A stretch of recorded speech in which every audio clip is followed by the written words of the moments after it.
महाराष्ट्र में इस वक्त विधानसभा का विशेष सत्र चल रहा है और एक एक करके विधायकों से उनका मत पूछा जा रहा है।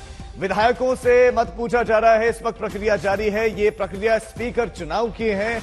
नया स्पीकर चुनने के लिए ओपन वोटिंग तरीके से हो रही है। एक एक करके विधायकों के पास पहुंचा जा रहा है, उनसे पूछा जा रहा है उनका मत।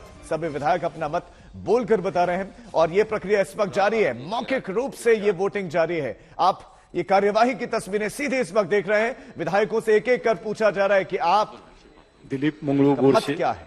105, रविशेख दगडू पाटील 107, राहुल उत्तमराव डिकले 107, राम विठ्ठल सातपुते 108, 108, सिद्धार्थ अनिल शिरोळे 109,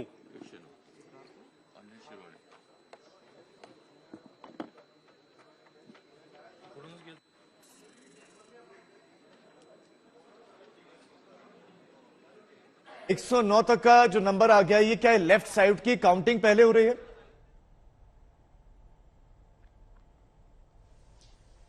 आपने मुझसे सवाल किया ये? जी जी विद्या। जी बिल्कुल। देखिए 106 तो खुद बीजेपी का ही आंकड़ा है, तो 106 जब पूरा हो गया बीजेपी का आंकड़ा, अब वो बागी नेता जो कि शिवसेना के हैं, जो इस पार्टी से जुड़े हुए हैं, उनकी गिनती अब इस वक्त कर रहे हैं। देखते हैं उनकी तरफ से कितने आएंगे। लेकिन फिलहाल 170 का जो आंकड़ा बीजेपी और शिवसेना की तरफ से जो बागी नेता है उनकी तरफ से दिया गया था, उनका मानना है कि हम कंफर्टेबल मेजोरिटी में हम जीत जाएंगे। लेकिन अभी जिस तरह से काउंटिंग चल रही है, ये शिवसेना के वो बागी नेता हैं जो अपनी गिनती बता रहे हैं। बिल्कुल वो प्रक्रिया लगातार जारी है। लेकिन विद्या, उद्धव गुट के साथ कितने लग रहे हैं? आप कितनों की बात सामने आ रही है कि वो उद्धव के साथ ही रहने वाले हैं आखिरकार? देखिए इस वक्त थोड़ी देर पहले तक तो हम लोग को यही लग रहा था कि तकरीबन 15-16 के आसपास तो पक्का होंगे इनके पास। लेकिन इस वक्त यहाँ आप देख लीजिए जिस तरह से आंकड़े जो हैं वो लगातार बदल रहे हैं, क्योंकि शिवसेना और बीजेपी, जो कि शिवसेना जो बागी नेता है, उन लोग का यही कहना है कि दरअसल ये आंकड़े इस वजह से और कम होंगे क्योंकि उनके साथ जो टच में है कुछ उद्धव ठाकरे के कुछ लोग हैं जो अभी भी उनके टच में है, ऐसा ये खुद दावा कर रहे हैं। और यही वजह है कि उनका पूरा मानना है कि सिर्फ 10 बैठ जाएंगे उद्धव ठाकरे के साथ। इस वक्त आदित्य ठाकरे अंदर है, उद्धव ठाकरे तो एमएलसी थे, तो इसलिए उसकी वजह से वो यहाँ पर नहीं है। लेकिन आदित्य ठाकरे इस वक्त हैं, उनकी गिनती भी होगी। लेकिन इस वक्त जो बाकी लोग हैं जो नार्वेकर के पक्ष में हैं, उनकी गिनती अभी चल रही है। चूंकि 2 विधायक जेल में भी हैं, उनको भी इजाजत नहीं मिली इसमें भाग लेने के लिए। राजेश संभाजी पवार 124। जी इस वक्त देखिए पुलिस के अधिकारी एक्चुअली हमें यहाँ से निकालने की बात कह रहे हैं ये बार लेकिन फिलहाल यही है कि आंकड़े की जो गिनती है जब तक पूरी नहीं होती, राहुल नार्वेकर की जो पूरी गिनती है वो पूरी नहीं होती, तब तक ये वोटिंग काउंटिंग जो है वो इसी तरह चलती रहेगी। अगर ये आंकड़ा पार कर जाते हैं तो ये मान लिया जाएगा कि ये जीत गए हैं। ठीक है विद्या, मैं लौट रहा हूं आपके पास। इस वक्त पंकज उपाध्याय भी हमारे संवाददाता हमारे साथ जुड़ गए हैं। पंकज, कार्यवाही चल रही है, एक एक करके नंबरों को गिना जा रहा है। संभवतः चंद मिनट और तस्वीर क्लियर की स्पीकर किसका? जी हाँ, बिल्कुल सही कहा आपने। अभी तक जो सुनाई पड़ रहा है तो हेड काउंट तो 126 तक पहुंच गई है।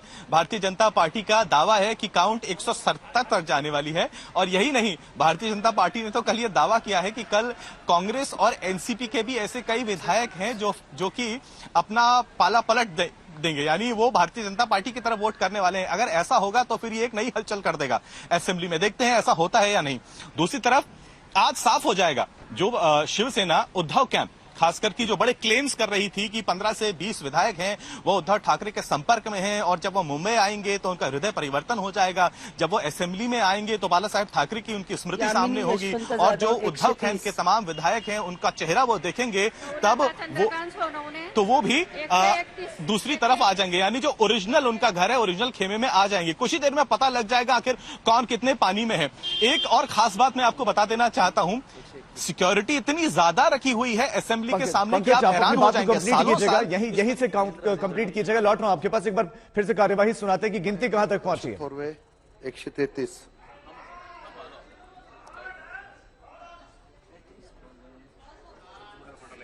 शांताराम तुकाराम मोरे 134. श्रीनिवास चिंतामण वनगा 135.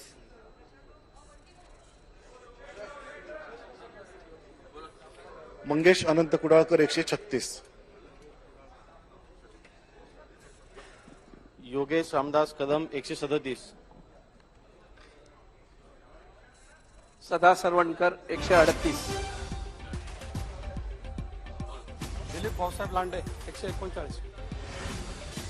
तो बड़ी खबर आपको देते हैं, इस वक्त 130 से ज्यादा और ये अब संख्या बढ़कर 140 के करीब पहुंच गई। एक 140 भी पहुंच गया, यानी कि मेजॉरिटी के बिल्कुल नजदीक विधायक मौखिक रूप से अपना वोटिंग कर रहे हैं। और ये देखिए संख्या लगातार बढ़ती चली जा रही है। इसमें बीजेपी संभाजीराजे शिंदे 141 विधायक है वो शामिल हैं, शिवसेना के विधायक शामिल हैं और एक एक करके उनसे पूछा जा रहा है। काउंटिंग देखिए लगातार बढ़ती चली जा रही है, यानी कि राहुल नार्वेकर की तरफ ये संख्या बल लगातार झुकता हुआ नजर आ रहा है। आप देखिए अभी तो काउंटिंग लगातार जारी है और अभी बहुत सारे विधायक बाकी हैं जिनका टर्न आना बाकी है, जिनसे भी पूछा जाना बाकी है कि आपका मत क्या है। और 164 वोट बीजेपी उम्मीदवार के समर्थन में राहुल नार्वेकर अब स्पीकर होंगे और उनके पक्ष में 160 से ज्यादा वोट पड़े हैं, मत पड़े हैं, यानी कि राजन साल्वे की हार हो गई। हालांकि अभी काउंटिंग जारी है। अब ये जो काउंटिंग चल रही है, ये काउंटिंग चल रहे हैं राजन साल्वे के पक्ष में 164, ये वो संख्या है। ये बीजेपी उम्मीदवार राहुल नार्वेकर के पक्ष में 145 का मेजॉरिटी मार्क था। ये संख्या चाहिए थी लेकिन उससे कहीं ज्यादा, यानी कि बीजेपी के नेता जो दावा कर रहे थे कि तकरीबन 160 से 170 हमें मिलेंगे और वो उसमें सही भी साबित हुए। 170 भले ना पहुंचाओ लेकिन 160 से ज्यादा है, 164 है ये आंकड़ा। अब विपक्षी विधायकों के लिए ये जो वोट की गिनती, विपक्षी विधायकों की वोट की गिनती लगातार जारी है। राजन साल्वे के पक्ष में हालांकि अब राहुल नार्वेकर जीत चुके हैं। राजन साल्वे के लिए काउंटिंग हो रही है, एक फॉर्मेलिटी भर की नंबर कितना उनके साथ नजर आता है ये देखने भर के लिए, क्योंकि 164 वोट के साथ वो जीत गए हैं। विद्या हमारी संवाददाता लगातार बनी हुई। विद्या, 164 यानी कि बीजेपी जो दावा कर रही थी, शिवसेना शिंदे गुट जो दावा कर रहा था, वो उसमें बिल्कुल सटीक साबित हुए। जी बिल्कुल, और यही देख लीजिए जो बीवीए के साथ एमएनएस, इन सब ने उन्हीं के लिए वोट किया है जैसा कि उन्होंने वादा किया था। और यही वजह है कि इनके जो आंकड़े हैं 164, हालांकि 170 का जो दावा कर रहे थे या उससे भी ऊपर जाने का जो दावा कर रहे थे वो नहीं मिला है, लेकिन जितना कंफर्टेबल मेजोरिटी की जो बात कही जा रही थी वो पक्का इनको मिल गया है। लेकिन अब दूसरे जो साल्वी उनके पक्ष में कितने वोट पड़ते हैं बस ये देखना बाकी है। हालांकि वहां भी लग यही रहा है कि क्योंकि 164 ऑलरेडी यहां पड़ गए हैं वोट्स, तो जाहिर सी बात है कि वहां पे वोट कम ही होंगे, लेकिन ये औपचारिकता ही है, लेकिन इसे जरूरी करनी है। यही वजह है कि इस वक्त उनकी जो एमवीए सरकार है उसकी वोटों की काउंटिंग हो रही है। और यहाँ पे आप देख लीजिए आदित्य ठाकरे हो शिवसेना के, या फिर उनके नेता हो, या फिर कांग्रेस एनसीपी के, वो सब जो एक साथ बैठे हैं वो अपनी अभी मतों की गिनती कर रहे हैं। शिवाजीराव कोकाटे 29। बिल्कुल काउंटिंग लगातार जारी है। विद्या, लौट रहा हूं मैं आपके पास। इस वक्त देखिए काउंटिंग लगातार जारी है और राजन साल्वे के पक्ष में अभी ये काउंटिंग चल रही है। ये गिनती कहां तक पहुंचती है अभी लगातार इसको गिना जा रहा है, लेकिन राहुल नार्वेकर जीत गए हैं। राहुल नार्वेकर वो शख्स हैं जिनका शिवसेना के साथ साथ एनसीपी से भी बेहद गहरा नाता रहा है। मुंबई के कोलाबा विधानसभा क्षेत्र से एमएलए हैं और वो एनसीपी के वरिष्ठ नेता रामराज के नायके दामाद भी हैं और यही वजह है कि उनके बहुत गहरे नाते हैं। अब लेकिन वो स्पीकर के पद पर बैठने वाले हैं क्योंकि वो जीत गए हैं। यही इस वक्त की जो तस्वीर है वो निकल कर आ गई है, स्पष्ट हो गई है। महाराष्ट्र में जो मेजॉरिटी मार्क है वो क्रॉस कर ले, 164 वोट पड़े हैं राहुल नार्वेकर को। राहुल नार्वेकर जो है बीजेपी और शिवसेना शिंदे गुट के कैंडिडेट हैं और उन्होंने मेजॉरिटी मार्क बहुत आसानी से हासिल कर लिया। 164 का ये नंबर उन्होंने पा लिया है। और अभी राजन साल्वे जो कि उद्धव ठाकरे गुट और एनसीपी कांग्रेस के कैंडिडेट हैं, उनके लिए ये इस वक्त काउंटिंग लगातार जारी है और एक एक करके अपना मत रख रहे हैं विधायक। अभी इंटरेस्टिंग होगा क्या इसमें भी कुछ जो है दूसरी तरफ जाते हैं, बहुत इंटरेस्टिंग रहेगा। विद्या हमारे साथ लगातार है। विद्या, अभी क्या यहां से कुछ बदलने की उम्मीद, बदलने की संभावना? कम ही है। दरअसल 164 वोट्स तो ऑलरेडी पड़ चुके हैं, तो इसके अलावा जो बाकी हैं वो तो वैसे भी कम ही है। मेजोरिटी तो ऑलरेडी हो चुकी है, लेकिन क्योंकि ये औपचारिकता है, इसे गिनना जरूरी है और इसी वजह से ये गिने जा रहे हैं ताकि फाइनल आंकड़ा जो एक है वो समझ में आए कि कितने हैं, कितनों ने एब्सटेन कर लिया, क्या अभी भी कुछ लोग हैं जो मतलब देना नहीं चाहते हैं, वहां हैं लेकिन देना नहीं चाहते। तो ये सारे मतों की पूरी जब सब लोग की गिनती हो जाएगी तभी वो फाइनल आंकड़ा जब होगा तब एक औपचारिक रूप से राहुल नार्वेकर को बताया जाएगा कि ये जीत गए हैं। लेकिन फिलहाल गिनती की जो प्रक्रिया जो है वो पूरी होनी जरूरी है ताकि इस पर कोई सवाल न उठाए। देखिए ये सारी चीजें इसलिए भी की जाती हैं क्योंकि बाद में बाहर आके कुछ सदन से बाहर आके कोई ये ना कहे कि इधर ये गलती हुई, आवाज से सिर्फ सुन के कर लिया, उसमें भी बहुत सारे लोग ऑब्जेक्शन लेते हैं। ये मामला अदालतों तक पहुंच जाता है। इसी वजह से इसको यहीं पर रोकने के लिए ये सारी औपचारिक तरीके से पूरी तरीके से की जा रही है ताकि कोई इसमें नुक्स न निकाले बाद में और अदालत का रुख न करे। बिल्कुल, अब तो औपचारिकता भर निभाई जा रही। पंकज उपाध्याय भी हमारे संवाददाता लगातार हमारे साथ हैं। पंकज, एक सवाल ये है कि क्या आखिरी वक्त में कुछ ऐसा तो नहीं हुआ है कि कुछ बीजेपी की तरफ या शिंदे गुट की तरफ कुछ विधायक चले गए हों? क्या इस बारे में जानकारी मिल रही है?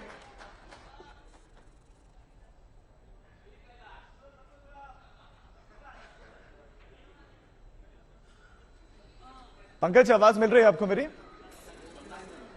लगता है उन तक आवाज नहीं पहुंच रही। विद्या, जो सवाल मैं पंकज के सामने रख रहा था, सेम सवाल आपसे भी, कि कहीं ऐसा तो नहीं कि आखिरी वक्त में भी कुछ ने पाला बदल दिया और राइट की जगह लेफ्ट में जाकर बैठ गए हो? मान सिंह पत्ते सिंह की एक्का हो। जी देखिए, अभी फिलहाल दिख तो नहीं रहा है ऐसा।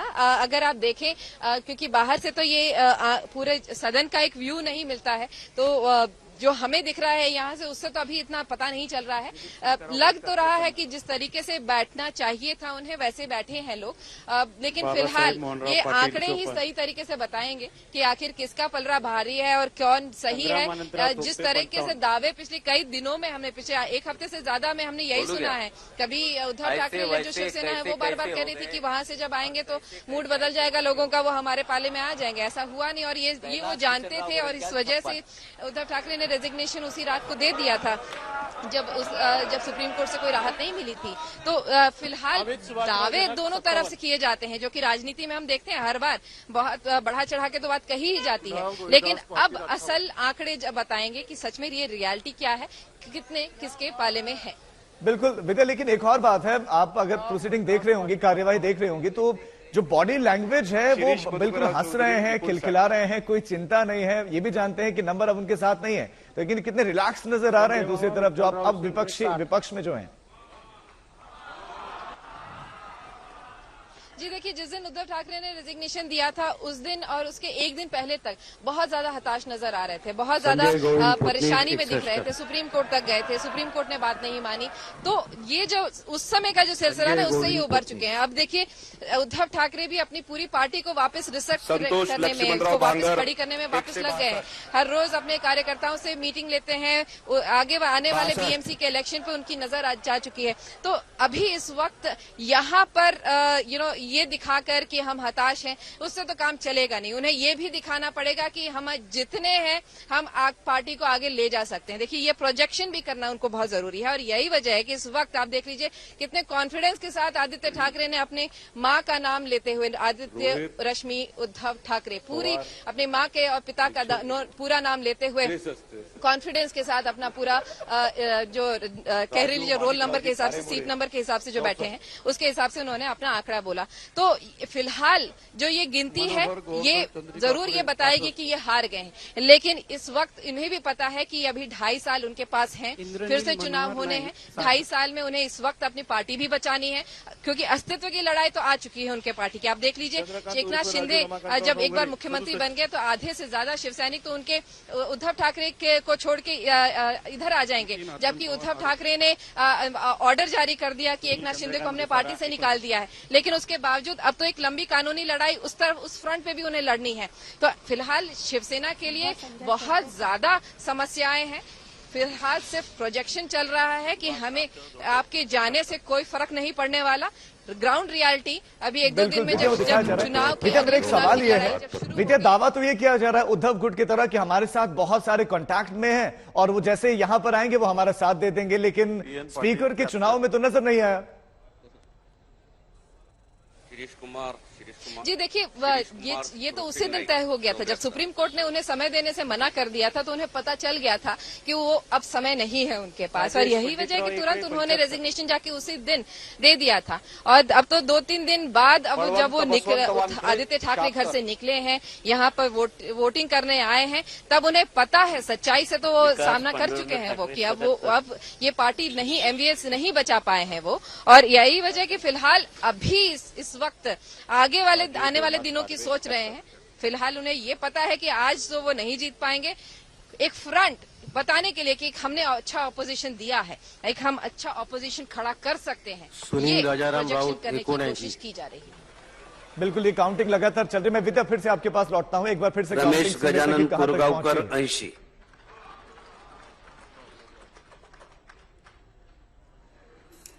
प्रकाश वैकुंठ फातर्पेकर 81, उदय सिंह, सरदार सिंह, स्पीकर का चुनाव अब हो चुका है एक तरीके से।